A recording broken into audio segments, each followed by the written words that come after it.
I've been playing drums since I was about 5 years old. I got started really young and played in bands, you know, way before I was age appropriate. And my mom was a drummer. My dad is a multi-instrumentalist. He plays a lot of different things. But my real education I consider being, you know, me and my dad sitting on the floor and listening to records together, and my mom and I discovering new music together in the car. The very first movie that I ever remember going to as a child was Capricorn 1. I went with my mom and my dad to a drive-in theater in Oregon and saw Capricorn 1.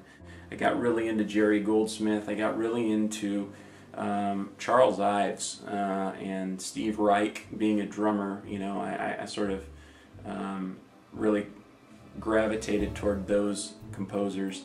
And then in junior high, a buddy of mine gave me a cassette tape of David Foster's The Symphony Sessions, and that did it for me. I had never heard orchestral music played quite like that before, and that's really what ended up being the catalyst by which I entered the film music world and really started writing my own stuff and orchestrating my own passages and so on and so forth. And even though that wasn't a film score per se, then I discovered his other things that he had done, the scores for Fresh Horses, Stealing Home, One Good Cop, St. Elmo's Fire, of course, The Color Purple, some work he did on that with Quincy Jones.